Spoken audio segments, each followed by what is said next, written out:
कान्तिपुर समाचारमा आज घर घरमा तिहारको रमझम, बजारमा किनमेलको चटारो अनि बगैँचादेखि बारीसम्म मुस्कुराएका सयपत्री र मखमली। साथै आज हामीसँग हुनेछ परम्पराका नाममा जुवा तासले निम्त्याएको विकृति सम्बन्धी विशेष सामग्री अनि सत्ता राजनीतिमा उदाउँदै गरेका नयाँ अनुहार अनि विश्वकप क्रिकेटमा भारत गर या मरको स्थितिमा। नमस्कार, अब मुख्य समाचार। तिहारको पहिलो दिन काग र कुकुरको पूजा, किनमेलका लागि बजारमा भिड। राति 9 बजेपछि देउसी भैलो नखेल्न स्थानीय प्रशासनको आग्रह। सांस्कृतिक पर्वमा जुवा तासको विकृति, वर्षेनी जुवा खालबाट करोडौं रकम बरामद। 5 वर्षमा 1 अर्बभन्दा बढीको तास मात्रै भित्रियो। पार्टी विभाजन र शक्ति सङ्घर्षको फेरबदलले सत्ता राजनीतिमा नयाँ अनुहार देखिन थाले। क्षमताका आधारमा पुस्तान्तरण भने अझै कठिन। राजनीतिमा आउनुपर्छ, राजनीतिलाई सेवा गर्ने थलोको रूपमा उपयोग गर्नुपर्छ, परिभाषित गर्नुपर्छ भनिरहेका छौँ हामी। अफगानिस्तानमा विदेशी मुद्रामाथि प्रतिबन्ध, आर्थिक अवस्था र राष्ट्रको स्वार्थलाई प्राथमिकता दिएको तालिबानको स्पष्टीकरण।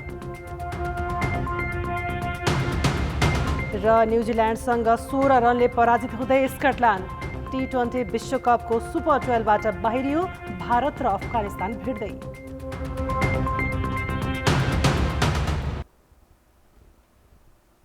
तिहारको पहिलो दिन आज काग र कुकुरको पूजा गरी मनाइएको छ। तिहारको झिलिमिली र बजारमा चहल पहल पनि बढेको छ। 5 दिनसम्म मनाइने तिहारको पहिलो दिन यमराजको दूतका रूपमा कागलाई पूजा गरी मिठा मिठा परिकार खाना दिने प्रचलन छ। तर यसपालि कार्तिक कृष्ण त्रयोदशी र नरक चतुर्दशी तिथि खप्टिएकाले आज एकै दिन काग र कुकुर पूजा परेको हो। कुकुरलाई घर परिवारको वफादार पहरेदार जनावरको रूपमा लिइन्छ। आजका दिन कुकुरको पूजा नगरी खाना खाएमा पापी भई नरक पुगिन्छ भन्ने जनविश्वास छ। एमा पञ्चकमा काग, कुकुर, गाई र गोरु लगायतका पशु पंक्षीको पूजा गरी मिठा खानेकुरा दिने चलन छ। कार्तिक कृष्ण औँसीका दिन लक्ष्मी पूजा, शुक्ल प्रतिपदाका दिन गाई पूजा, गोवर्धन पूजा तथा नेवार समुदायले नेपाल सम्वतको पहिलो दिन म पूजा अर्थात् आत्म पूजा गर्ने प्रचलन छ। एमा पञ्चकको अन्त्यमा कार्तिक शुक्ल द्वितीयाका दिन भाइटिका लगाई तिहार पर्व मनाइन्छ। यसपालिको भाइटिकाको उत्तम साइत शनिबार बिहान 11 बजेर 2 मिनटमा रहेको पञ्चाङ्ग निर्णायक समितिले जनाएको छ। तिहारका लागि आवश्यक सामग्री किनमेल गर्नेहरूको बजारमा चहल पहल बढेको छ। काठमाडौँको मुख्य बजार असन, इन्द्रचोक, भक्तपुरको टौमडी, सूर्यविनायक, ललितपुरको मङ्गल बजार लगायतका क्षेत्रमा किनमेल गर्नेहरूको घुइँचो लागेको हो। तिहारमा खास गरी फूल, माला, फलफूल, भाइ मसला लगायतका सामग्रीको बढी खपत हुन्छ। पाला, बत्ती, सप्तरङ्गी टीका र मिठाई लगायतका सामग्रीको कारोबार समेत निकै बढेको छ। यस पटकको तिहारमा गत वर्षको तुलनामा बजार मूल्य भने निकै चर्को छ। बजार अनुगमन नहुँदा व्यापारीले मनलाग्दी मूल्य लिइरहेका छन्। अहिले तिहार लागेको छ, अहिले बजार घर चाहिँ एकदमै महँगी छ। किनभने पहिलेको भन्दा त एकदमै डबल टेबलै महँगिरहेछ। अब यो जेनेरेसन नभएर हो कि तिहारमा उपभोग हुने अधिकांश सामग्री भने आयातित हुन्। सांस्कृतिक परम्परा अनुसारका मौलिक र स्थानीय उत्पादन प्राय कतै देखिन्नन्। बिमिरो, भोगटे, हलुवा बेत जस्ता केही स्थानीय उत्पादनको पनि मूल्य महँगो छ। बाँकी भारत र चीन लगायतका मुलुकबाट आयात गरिएका सामग्रीले बजार लिएका छन्। तिहार मनाउनलाई फलफुल हजुर चाइनाबाट पनि आउँछ, इन्डियाबाट पनि आउँछ, नेपालको पनि छ। फलफुलको मूल्य त ठिकै छ हजुर। बाहिरबाट आएको चिजलाई त न महँगो पनि छैन, सस्तो पनि ठिक छ। नेपालमा हुने भनेको मखमली माला, सयपत्री माला, अमला, बिमिरो। पोहोरको भन्दा 25% बढी तिरेको छ। सङ्घर्ष छ गर्नलाई, यहाँ होइन अर्का देशको सामान है। बजारमा देखिएको चहल पहलले तिहार पर्वको रौनक बढेको छ। तिहारका सामग्रीले सहर बजार चकिचकाउ भएका छन्।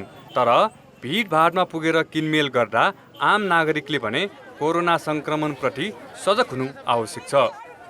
कान्तिपुर समाचारका लागि क्यामेरामा विकास जोशीका साथ सुन्दर शिल्पकार, भक्तपुर। तिहारको संस्कृति, परम्परा र रौनकले विशेष महत्त्व राख्छ। तिहार भन्ने बित्तिकै भाइटिका, देउसी भैलो, रोटी र मिठाईका परिकारसँगै झिलिमिली बत्ती र रङ्गोली सम्झनामा आइहाल्छ।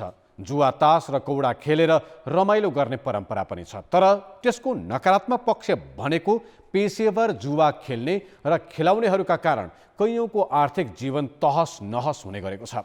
चाडबाडको नाममा हुने पेशेवर जुवाका खालबाटै हरेक वर्ष करोडौँ बरामद हुन्छ। नेपालको कानुनले जुवा खेल्न निषेध गरे पनि रङ्गीन चाड तिहारमा जुवा तास खेलेर रमाइलो गर्ने परम्परा नै हो। तर तिहारको बहानामा पेशेवर जुवाले भने कैयौँको जीवन नै बर्बाद बनाएको छ। 2 वर्ष अघि काठमाडौँमा एउटै खालबाट 3 करोड नगद बरामद भएको घटनाले तिहारका नाममा चल्ने जुवाको डरलाग्दो आर्थिक चलखेललाई प्रष्ट पार्छ। वर्षमा 5 करोड रुपियाँसम्म जुवाको खालबाट नगदै बरामद भएको प्रहरी तथ्याङ्क छ। सबैभन्दा धेरै जुवाका खाल काठमाडौँ उपत्यकाभित्रै जम्ने गरेको देखिन्छ। पछिल्लो 10 महिनामै काठमाडौँभित्र मात्रै 2 करोड जुवा अड्डामा बरामद भएको छ। 4 वर्ष यता देशैभर 19 करोड 97 लाख रुपियाँ जुवाको खालबाटै बरामद भएको प्रहरीको तथ्याङ्क छ। यो त प्रहरीले सूचना पाएर गरेको कारवाही मात्रै हो। कतिपय प्रशासनकै आडमा हुने छुट र कारवाहीको दायरामा नआएका पेशेवरको कारोबार त हिसाबै छैन।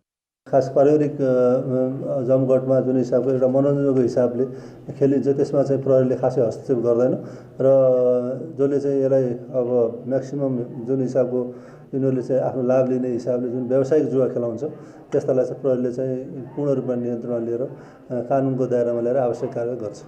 हुन त कानुनले निषेध गरेकाले जुवा तासमा प्रहरीले नियन्त्रण गर्छ। तर त्यही अड्डामा पेशेवरलाई व्यवस्था गरेर चाडबाडमा परिवारसँग मनोरञ्जन गर्ने माथि समेत प्रहरीले अनावश्यक दुःख दिएको आरोप पनि लाग्ने गरेको छ। किनभने नेपाली परम्परा अनुसार तिहारमा जुवाको आफ्नै महत्त्व छ। राणाकालमै तिहारको 3 दिन जुवा फुक्का गरेको प्रसङ्गले यसको इतिहासमाथि धेरैको चासो छ। खास गरी लक्ष्मी पूजाको दिन जुवा खेल्ने प्रचलन नै चल्दै आएको छ। तर कानुनले रोक्ने अनि तिहारमा जुवा तास खेल्न छुट भएको मान्ने प्रचलन बीच भने मेल खाएको देखिन्न। राणाकालमा त के हुन्थ्यो भनेदेखि यो गरेर 2-3 दिन यो पारेर चाहिँ जुवा फुक्यो भने मान्छे टोडी खेलमा आएर पनि खेल्थे, घर घरमा पनि खेल्थे र यसरी चाहिँ नि र मुख्य अवहारको के भने हाम्रा प्रत्येक धार्मिक सांस्कृतिक कुराहरूमा के जोडिएका छन् भने एउटा आफ्नो जीवन पद्धतिलाई कसरी समुन्नत बनाउने, अर्को मनोरञ्जन कसरी गर्ने, त्यो रूपमा चाहिँ लिएको जस्तो लाग्छ मलाई। कानुनले निषेध गरेका कतिपय विषय नेपालको परम्परासँग पनि जोडिएको छ, जसलाई व्यावहारिक रूपमा हेर्नुपर्ने बाध्यता आउन सक्छ। सँगै एक दिनको मनोरञ्जनले कसैको जीवन बर्बाद हुन सक्छ भन्नेतर्फ पनि सचेत हुन जरुरी छ। कान्तिपुर समाचारका लागि क्यामेरामा श्याम श्रेष्ठ र प्रवीण गेवालीका साथमा रमेश धमला, काठमाडौँ। भनिन्छ तासका 52 पत्तीको 53 खेला हुन्छ। मनोरञ्जनदेखि ठुला ठुला बाजी लगाएर खेलिने जुवामा समेत प्रयोग हुने तास मात्रै नेपालमा वर्षेनी 28 करोड रुपियाँ बराबरको भित्रिने गरेको छ। पछिल्लो 5 वर्षमा मात्रै 1 अर्ब 6 करोड रुपियाँ बराबरको 6 करोड 67 लाख प्याकेट तास आयात भएको छ। यो तथ्याङ्क हेर्दा 3 करोड 4 लाख नेपालीलाई 2-2 प्याकेट तास पर्ने देखिन्छ। चाडपर्वमा मनोरञ्जनका लागि खेलिने तास वर्षेनी 25 करोड रुपियाँको भित्रिने गरेको छ। अमेरिका, बेलायत, सिङ्गापुर, चीन, भारत, अस्ट्रेलिया जस्ता मुलुकबाट तास आउने गरेका छन्। गत वर्ष 1 करोड 39 लाख प्याकेट तास आयात भएको थियो। अघिल्लो वर्ष अर्थात् आर्थिक वर्ष 2076-77मा 1 करोड 32 लाख प्याकेट आएको थियो। आर्थिक वर्ष 2075-76मा त 1 करोड 52 लाख प्याकेट आएको थियो। तास बढीजसो चीनबाट आयात हुने गरेको देखिन्छ। गत वर्ष मात्रै चीनबाट 1 करोड 22 लाख प्याकेट तास आयात भएको थियो भने त्यस बापत 25 करोड 55 लाख रुपियाँ बाहिरिएको थियो। आन्तरिक रूपमा उत्पादन गर्न सक्ने हो भने धेरै यस्ता वस्तुहरू छन् तास लगायतका हामीले उत्पादन गर्न सक्ने होइन। अब हामीका 2-3 समस्या भयो उत्पादनको जुन कुरा गर्दाखेरि हेर्नुहोस् है। एउटा चाहिँ पहिलो कुरो के हो भने हामी यहाँ नेपालभित्र हामीसँग उद्यमशीलताकै अभाव देखियो। सबभन्दा एउटा इन्टरप्रेनरसिप, एउटा उद्योग खोलौँ या उत्पादन गरौँ होइन, यहाँ चाहिँ भ्यालु एडिसन गरौँ, रोजगारी सृजना गर्ने खालको एउटा लगानीको लागि जुन एउटा उद्यमशीलता जुन चाहिन्छ नि एउटा चाहिँ उद्यमशीलताको अभाव चाहिँ देखियो होइन। तासबाट यो वर्ष 14 करोड राजस्व प्राप्त भएको छ। सामान्य कच्चा पदार्थमा तयार हुने तास समेत स्वदेशमा उत्पादन नहुँदा हरेक वर्ष ठूलो रकम बाहिरिने गरेको छ। जिल्ला प्रशासन कार्यालय काठमाडौँले तिहारमा देउसी भैलो खेल्न 9 बजेसम्मको समय सीमा तोकेको छ। रातिको समयमा देउसी भैलो खेल्दा झै झगडा र दुर्घटना हुन सक्ने भन्दै प्रशासनले 9 बजेपछि खेल्न रोक लगाएको हो। कोरोनाको जोखिम नटरेकाले पनि समय तोकिएको प्रशासनको जवाब छ। तर तिहारमा रातभर खेल्ने देउसी भैलोको परम्परामाथि सुरक्षाको कारण देखाएर सीमा तोकिएको भन्दै प्रशासनको आलोचना हुने गरेको छ। यसै सन्दर्भमा हामीले सातै प्रदेशमा सोधेका छौँ, परम्परागत रूपमा रातको समयमा खेलिने देउसी भैलो खेल्नमा समय सीमा तोक्ने सरकारी प्रयासलाई के भन्नुहुन्छ? जनताको आवाज। नेपालको संस्कृति भएको कारणले चाहिँ हामी देउसी भैलो 10 बजेपछि खेल्न नपाउनु र दिउँसोमा खेल्न नपाउनु होइन। यदि रोकटोक गर्छन् भने त्यो हाम्रो संस्कार संस्कृति धर्म विरुद्धको हुन्छ। मादक पदार्थ खाएर केटाकेटी अब दिदीबहिनी चेलीबेटी सबै माथि घाउँछन्, झुल भएर राति हल्ला गर्दै हिँड्ने, झगडा गर्ने, अनि त्यसमा अलिक विकृति नै मान्छेमा चाहिँ विदेशी संस्कृति विदेशी रीतिरिवाजलाई चाहिँ प्रमोसन गर्ने र नेपालका पुराना रैथाने किसिमका हाम्रो जुन पर्वहरू छन् त्यसलाई चाहिँ लोप बनाउने एउटा मिसन नै खडा भयो जस्तो लाग्छ मलाई। तिहार बराबर मान्ने हो, तर लिमिट सीमामा रहेर अनि कोरोनाका सबै नीति नियम पालना गरेर गर्ने हो। सिजन अनुसार रमाइलो गर्नलाई यो सीमा समय तोक्न चाहिँ एकदम राम्रो होइन। सामाजिक विकृतिका घटनाहरू घट्ने खालको परिवेश छ, त्यसलाई नियन्त्रण गर्न खोजेको हो। सीमा तोक्नु भनेको त मानव अधिकार होइन। हाम्रो संस्कृति हराउने हो कि भन्ने कुरामा पनि चिन्ता लागेको जस्तो हामीलाई आभास हुन्छ। दिनमा पनि अब दूरी कायम गरेर सीमित रूपमा खेल्न त स्वाभाविकै मानिन्छ। कुनै छाडापन नगरिकन खेल्न पाउनुपर्छ भन्ने हाम्रो चाहिँ धारणा हो। सीमित टाइम तोकेर खेल्ने अनि मनोरञ्जन पनि हुन्छ, विकृति पनि हुँदैन, त्यो चाहिँ राम्रै हो। 10 बजे पछाडि देउसी भैलो खेल्नका लागि रोक गर्नुपर्ने जस्तो मलाई खासै लाग्दैन। संरक्षण गर्नुको सट्टा बन्द गर भन्नु अन्यायपूर्ण हुन्छ। विकृतिको रूपमा परिणत गरेको भएर पनि 10 बजेपछिको टाइमलाई चाहिँ यति उचित मानिँदैन। समय सीमा तोकिएन भनेदेखि त्यसमा तपाईँको चाहिँ विभिन्न खालको विकृति विसङ्गतिहरू आउन सक्छन्, समस्याहरू आउन सक्छन्। त्यसले गर्दाखेरि झै झगडा हुन सक्छ। यो विषयमा चाहिँ एकदम सरकारले जे गरे हो ठिक गरे जस्तो लाग्छ। सीमित समय मात्रै देउसी भैलो खेल्नु चाहिँ राम्रो। रातिको देउसी भैलोको छुट्टै मजा छ।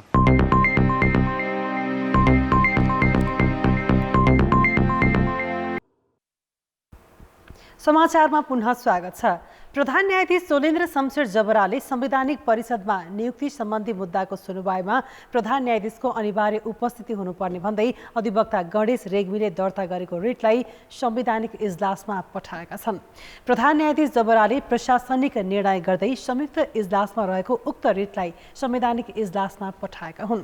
रिटमाथि सुनवाई गर्दै न्यायाधीश हरि फुयालको एकल इजलासले प्रधान न्यायाधीश बस्ने वा नबस्ने भन्ने मुद्दाको किनारा नलागेसम्म संवैधानिक परिषद सम्बन्धी मुद्दाको सुनवाई अगाडि नबढाउन आदेश दिएको थियो।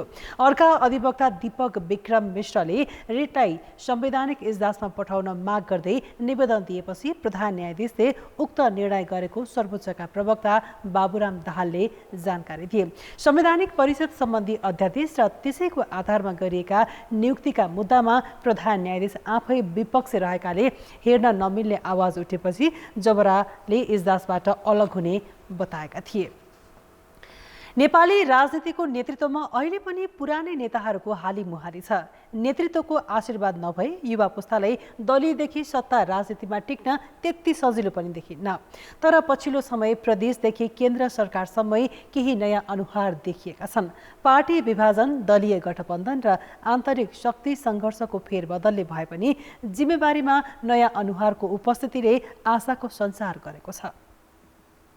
प्रदेश 1 को नवनियुक्त मुख्यमन्त्री राजेन्द्र राई विद्यार्थी आन्दोलनबाट मूलधारमा उदाएका नयाँ अनुहार हुन्। एमाले विभाजनमा माधव नेपाल नेतृत्वको समाजवादीलाई साथ दिएपछि गठबन्धनकै कारण उनले मुख्यमन्त्रीको जिम्मेवारी पाएका हुन्। उनको मन्त्री परिषदमा आर्थिक मामिला मन्त्रालय सम्हाल्ने इन्द्रबहादुर आङ्बो पनि माओवादीका युवा नेता हुन्। मूल रूपमा कहाँ युवा पुस्तालाई अब केवल पुरानो पुस्तालाई गाली गर्ने, आलोचना गर्ने मात्रै होइन, पुरानो पुस्ताको ठुलो लगानी योगदानबाट चाहिँ देशमा एउटा राजनीतिक उपलब्धि भएको छ। अब यो देशलाई अगाडि बढाउने भनेको कार्यभार जिम्मेवारी भनेको नयाँ पुस्ताको अर्थात् युवा पुस्ताको हो। सङ्घीय सरकारमा शहरी विकास मन्त्रालयको नेतृत्व गरिरहेकी रामकुमारी झाँक्रीले पाएको अवसर पनि त्यसैको उदाहरण हो। सङ्घीयताको अभ्यास, दलहरूमा युवा पङ्क्तिको बढ्दो सक्रियता र दलीय विभाजनले ल्याएको उथलपुथलले पनि सत्ता राजनीतिमा युवा पुस्तालाई अघि आउने मौका मिलेको हो। 38 देखि 40 वर्षका युवाले मन्त्रालय हाँक्नु राजनीतिमा हाली मुहाली गर्दै आएका पाका पुस्ताका लागि चुनौती पनि हो। कुनै घटना विशेषमा आफ्नो क्षमता प्रदर्शन गरेको, जसलाई हामी करिस्मेटिक त्यो खालको जादुमयी क्षमता प्रदर्शन गरेर आएको व्यक्तिहरूले चाहिँ ठाउँ नपाउँदाखेरि कहिलेकाहीँ यही दलभित्र भएको चिरफारकै क्रमबाट पनि उत्पत्ति भएको, उपजका रूपमा निस्केको, त्यसले चाहिँ काहीँ न काहीँ नेपाली राजनीतिलाई चाहिँ आशा जगाउने खालको ठाउँहरू चाहिँ देखाएको छ। युवाहरू राजनीतिमा आउनुपर्छ, राजनीतिलाई सेवा गर्ने थलोको रूपमा उपयोग गर्नुपर्छ, परिभाषित गर्नुपर्छ भनिरहेका छौँ हामी। प्रदेश 1 मै केदार कार्की र हिमाल कार्की, लुम्बिनी प्रदेशका बसिउद्दिन खा र विमला कुमारी खत्री ओली, बागमती प्रदेशकी कुमारी मोक्तान युवा अवस्थामै सरकारमा सहभागी भएका छन्। कर्णालीमा गोपाल शर्मा, सुदूरपश्चिममा दीर्घबहादुर सोडारी र निर्मला जोशी बडाल, गण्डकीमा हरिशरण आचार्य नेतृत्वमा पुग्ने नयाँ अनुहार हुन्। प्रदेश 2 सरकारमा पनि 4 जना नयाँ अनुहार छन्। पार्टीको विभाजन, दलहरूको गठबन्धन र आन्तरिक सङ्घर्षका कारण नेतृत्वमा नयाँ अनुहारहरू आए पनि सामान्य प्रक्रियामा योगदान र सम्भावनाकै आधारमा नयाँले अवसर पाउने परिपाटी अझै छैन। युवा पुस्ता भनिएका नेताहरू नेपालको राजनीतिमा अघिल्लो पुस्तालाई चुनौती पनि नदिने र चुनौती दिन सक्छु भनेर आफूलाई तयार पनि नगर्ने र अहिले भइरहेको सिस्टममा मिलेर काम चलाउने प्रयत्न गरिरहेको जस्तो चाहिँ मलाई लाग्छ। देश सङ्घीयतामा गएसँगै प्रदेश र स्थानीय सरकार समेत क्रियाशील भएकाले राजनीतिमा केही नयाँ अनुहार आउनु स्वाभाविक हो। तर दलहरूमा उमेर हद पुगेकाले छान्ने र युवालाई अवसर दिने संस्कृतिको सुरुवात अझै भएको छैन। कान्तिपुर समाचारका लागि विराटनगरबाट सुशीला पाठक, भक्तपुरबाट सुन्दर शिल्पकार र सातवटै ब्युरोको सहयोगमा क्यामेरामा विकास जोशीका साथ बाबुराम तिमिल सिन्हा, काठमाडौँ। अब जनमतको अन्तिम परिणाम। जनमतमा हिजो हामीले सोधेका थियौँ, जन्म र मृत्यु दर्ताका लागि समेत नागरिकले घुस बुझाउनु पर्ने बाध्यतालाई के भन्ने? ए. कुशासनको नमुना, बी. अनुत्तरदायी जनप्रतिनिधि र सी. नागरिक सचेत नहुनुको परिणाम। जनमतको अन्तिम परिणाम यस्तो छ: ए. कुशासनको नमुना मा 63%, बी. अनुत्तरदायी जनप्रतिनिधिमा मात्र 11 र सी. नागरिक सचेत नहुनुको परिणाममा 26% मत प्राप्त भएको छ। अब आजको प्रश्न।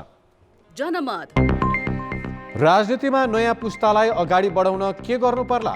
ए. पुरानाले स्वेच्छाले छाड्ने, बी. उमेरको हद लगाउने र सी. नयाँ पुस्ता अग्रसर हुने। जनमतको अन्तिम परिणाम भोलि साँझ 8 बजेको कान्तिपुर समाचारमा प्रसारण गर्नेछौँ। कृपया NEWS न्युज स्पेस AB वा C टाइप गरी 34001मा SMS गरी आफ्नो मत व्यक्त गर्नुहोला। जलवायु परिवर्तन सम्बन्धी राष्ट्रसङ्घीय सम्मेलनमा भाग लिन स्कटल्यान्डको ग्लासगो पुगेका प्रधानमन्त्री शेरबहादुर देउवा भोलि बिहान स्वदेश फर्कने भएका छन्। प्रधानमन्त्री देउवाले सम्मेलन अन्तर्गत सोमबारदेखि सञ्चालित 2 दिने वर्ल्ड लिडर्स समिटमा सहभागिता जनाएका थिए। उनले जलवायु परिवर्तनका कारण नेपालले बेहोर्नु परेका समस्या र समाधानका लागि ठूला मुलुकले दिनुपर्ने सहयोगबारे विशेष कुरा उठाएका थिए। विभिन्न साइडलाइन भेटवार्ता गरेका प्रधानमन्त्री देउवासँग बेलायत भ्रमणकै क्रममा MCCका डेपुटी CEO लतोर्तुले समेत शिष्टाचार भेट गरेको परराष्ट्र मन्त्रालयले जनाएको छ। विश्व समुदायको साझा समस्या बन्दै गएको जलवायु परिवर्तनका असर कम गर्ने प्रयास स्वरूप स्कटल्यान्डको ग्लासगोमा राष्ट्रसङ्घीय जलवायु सम्मेलन COP26 जारी छ। सम्मेलनमा अधिकांश मुलुकका विशिष्ट व्यक्तिहरूले सामूहिक र आपसी छलफल तथा समाधानका प्रतिबद्धता जनाइरहेका छन्। सम्मेलनमा भाग लिइरहेको नेपालको स्थिति के छ भनेर सहकर्मी दीपा दाहालले त्यहाँ रहेका कान्तिपुर कर्मी अब्दुल्लाह मियासँग कुराकानी गरेकी छन्। COP26 औपचारिक रूपमा सुरु भएसँगै 2 दिने उच्च स्तरीय सम्मेलन पनि सकिएको छ। नेपालको तर्फबाट प्रधानमन्त्री शेरबहादुर देउवाले नेपालको कुरा पनि राखिसक्नु भएको छ। निष्कर्ष के रह्यो? नेपालका तर्फबाट प्रधानमन्त्री शेरबहादुर देउवाले जुन नेपालले जलवायु परिवर्तनका कारण बेहोरिरहेका विभिन्न जलवायुजन्य हानि नोक्सानी र अन्य विभिन्न समस्याहरूलाई चाहिँ आफ्नो मन्तव्यका क्रममा चाहिँ उजागर गर्नुभएको छ र अब आजदेखि जुन आन्तरिक रूपमा जुन निरन्तर छलफलहरू हुन्छन् ती छलफलहरूमा चाहिँ यसअघि जुन करिब 200 देश प्रतिनिधि रहेका यस सम्मेलनमा 120 देशका राष्ट्र प्रमुखहरूले आफ्ना जुन योजनाहरू सार्वजनिक गरेका छन् ती योजनामा टेकेर नै अबका छलफलहरू चाहिँ अगाडि बढ्ने हुन्।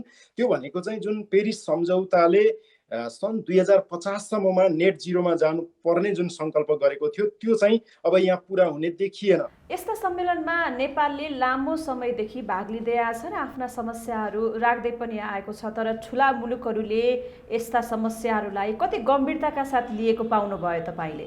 जलवायु परिवर्तनले निम्त्याएका जुन समस्याहरू छन्, जुन हानि नोक्सानीहरू छन्, त्यसलाई न्यूनीकरण गर्नका लागि अर्थात् अनुकूलनका लागि अहिले जे विश्वभरि जुन कार्यक्रमहरू भइरहेका छन् त्यसले मात्रै सम्भव छैन।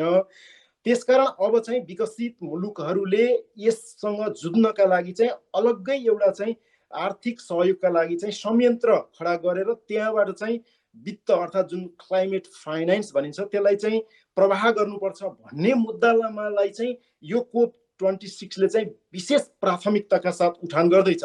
देउबाले यो सम्मेलनमा भाग लिने क्रममा साइडलाइन मिटिङहरूलाई पनि तीव्रता दिएको पाइयो। यस्ता मिटिङहरूमा कस्ता विषय प्राथमिकतामा परे? नेपाल जस्तै समस्या बेहोरिरहेका विभिन्न मुलुकका चाहिँ सरकार प्रमुख, मन्त्री र उच्चस्तरीय नेताहरूसँग साइडलाइन छलफल गर्नुभएको छ। त्यसले एउटा के सन्देश दिन्छ भन्नुहुन्छ भने यो एजेन्डा चाहिँ अब हामी सबैको साझा एजेन्डा हो। यसलाई प्राथमिकताका साथ यो अब आजदेखि जुन छलफल हुन्छ त्यहाँ चाहिँ प्रवेश गराउनु पर्छ र एउटा निष्कर्षमा पुर्याउनु पर्छ। अब हामीले यो कोप 26 बाट के अपेक्षा गर्ने? अलिकति सकारात्मक हुन सक्छौं कि पहिलेको जस्तै अवस्था हो? यो प्रधानमन्त्री तहबाट जुन आवाजहरू उठे ती उठानलाई चाहिँ अब निष्कर्षमा पुर्याउनको लागि चाहिँ पहल कदमी चाहिँ यसले गर्छ। अर्थ र विकास। हवाई इन्धनको मूल्य बढेपछि आन्तरिक उडानतर्फको भाडा दर समेत बढेको छ। न्यूनतम 45 देखि अधिकतम 440 रुपियाँसम्म भाडा दर बढेको वायु सेवा सञ्चालक सङ्घले जनाएको छ। काठमाडौँदेखि धनगढीसम्मको भाडा सबैभन्दा बढी 440 रुपियाँले बढेको छ। डोटी साफे बगर उडानको सबैभन्दा कम 45 रुपियाँ बढेको छ। काठमाडौँदेखि विराटनगर 240, भद्रपुर 300 र भैरहवासम्मको उडानमा 220 रुपियाँले बढेको छ। तिहारलाई फूल मालाको पर्व पनि मानिन्छ। दिदी बहिनीले दाजुभाइलाई सप्तरङ्गी टीका र फूलको माला लगाइदिन्छन् भने यमपञ्चकको 5 दिन फूल नै चाहिन्छ। तिहारमा विशेष प्रयोग हुने सयपत्रीको 90% माग भने स्वदेशी उत्पादनले धान्ने गरेको छ। त्यसैले यति बेला किसानलाई फूल टिप्न र बजार पुर्याउन भ्याइ नभ्याइ छ।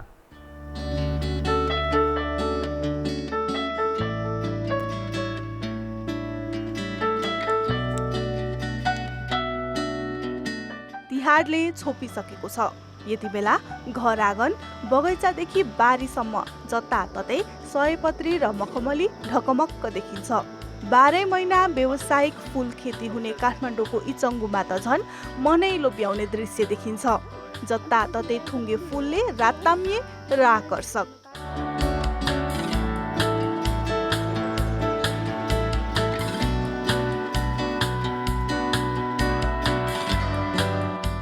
तिहारमा सयपत्रीको विशेष महत्त्व रहन्छ।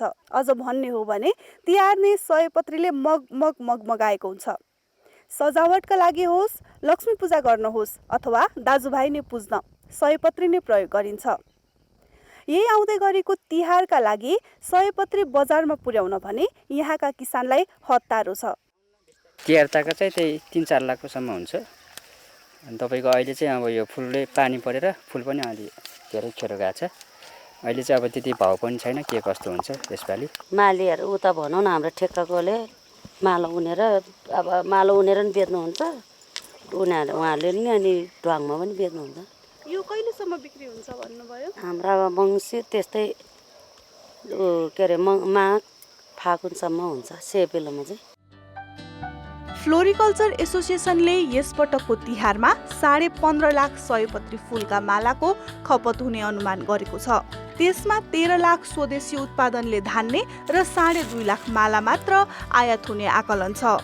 गएको वर्ष पनि लगभग 1 करोडको सयपत्रीका माला आयात भएको थियो। नेपालमा वर्षेनी 15 देखि 20% फुलका माग बढ्ने गरेकोले किसान पनि फुल खेतीमा आकर्षित छन्।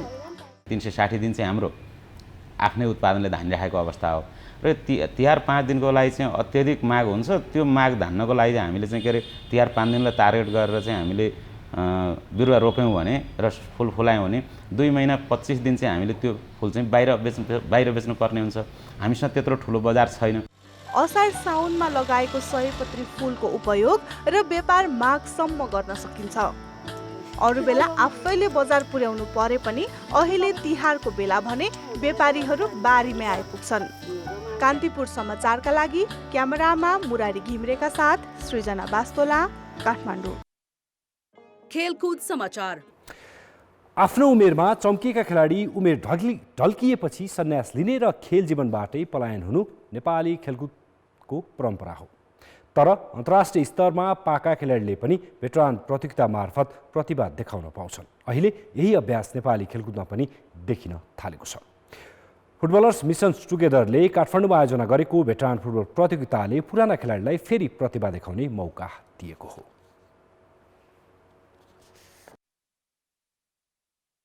यी हुन् राकेश श्रेष्ठ। 2063 देखि 65 सालसम्म उनी राष्ट्रिय फुटबल टिमको कप्तानको भूमिकामा थिए। त्यसबेला राकेश मुख्य डिफेन्डरको रूपमा खेल्ने गर्थे। निकै चर्चा बटुलेका राकेश उमेर छिपिँदै गएपछि राष्ट्रिय टिमबाट सन्यास लिएर पारिवारिक जिम्मेवारीमा व्यस्त थिए। तर उनको फुटबल मोह भने कहिल्यै मरेन। एन्फा टेक्निकल कमिटीका सदस्य समेत रहेका श्रेष्ठलाई भेटरान फुटबल प्रतियोगिताले पुनः खेल कौशल देखाउने मौका जुराइदिएको छ। रिसेन्टली खेलिरहेको खेलाडीहरू पनि अब भेटरान खेल्नलाई भनेर पनि उत्सुक छ र त्यसले गर्दाखेरि स्वास्थ्यलाई पनि राम्रो हुने। अभियसली पनि पहिला खेले जस्तो अब मान्छेले एक्सपेक्टेसन त हाई हुन्छ तर त्यो फुलफिल गर्न सकिँदैन। तर पनि अब हामीहरूलाई खेल्न पाउँदा नै रमाइलो। सबै कुरा त हामीले अब जीवनमा गरिसक्यो होइन, तर पनि मैदानमा फेरि छिर्न पाउँदा त्यो जस्तो अविस्मरणीय केही पनि हुँदैन। डिफेन्डर चुनबहादुर थापा र मिडफिल्डर जुमानु राई पनि राष्ट्रिय फुटबल टिमकै सदस्य थिए। त्यसबेला उम्दा खेलाडीका रूपमा चिनिएका यी दुई हस्ती उमेर ढल्किएसँगै गुमनाम जस्तै बने। अहिले भेटरान फुटबल प्रतियोगिताले छुट्टै ऊर्जा थपिएको छ। अब ट्रेनिङ गरेर अलिक खेल्दै गएपछि चाहिँ मनले चाहिँ त पहिला जस्तै खेल्छु जस्तो लाग्दो रहेछ। तर आफ्नो शरीरको आफ्नो यो फिटनेसको हिसाबले पनि मन गयो नि अब बडी चाहिँ त्यति पहिला जस्तो चाहिँ नहुँदो रहेछ। जे पनि इन्जोय चाहिँ जुन चाहिँ पहिलाको जस्तो जोस थियो त्यो चाहिँ मनमा चाहिँ आउँदो रहेछ। डिफ्रेन्स च्यालेन्ज होइन, जोस एक हिसाबले अब फुटबललाई बिर्सन नसक्ने भएर होइन। अब भेटरानमा पनि अब जोस राम्रो अनुभव, एकदम खुसी लागिरहेछ। फेरि पनि यो रङ्गशालामा कति वर्षपछि खेल्न पाउँदाखेरि अब हुन त लिगको लागि तयारी गरिरहेको छु होइन। त्यही पनि यो भेटरानमा खेल्नु अर्कै अनुभवले एकदम अर्कै तालको रमाएर एकदम खुसी भइरहेछ। पुराना स्टार खेलाडीको खेल कौशलबाट मोहित दर्शक पनि लामो समयपछि मन परेका खेलाडीको खेल हेर्न पाउँदा उत्साही छन्। पहिलाको अब केटाहरूको पाला अहिले बुढाहरूको पालामा त धेरै राम्रो अहिले गेमहरू किन जिउको लागि पनि मेन्टेनेन हुन्छ, हरेक चिजलाई हुन्छ, एक्सर्साइज भइरहेको हुन्छ। त्यो धेरै राम्रो भइरहनुपर्छ गेमहरू।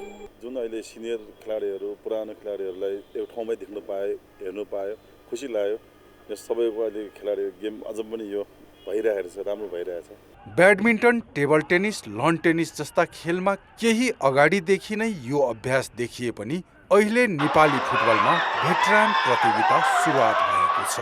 यसले मौका पाए ढल्किदो उमेरमा पनि खेलाडी आफ्नो खेल कौशलमा फर्किन आतुर छन् भन्ने देखाएको छ। कान्तिपुर समाचारका लागि क्यामेरामा पशुपति बुढाथोकीका साथ प्रदीप लेखी, काठमाडौँ। कान्तिपुर खेलकुद समाचार अहिले यति नै। अब मौसम सम्बन्धी जानकारी।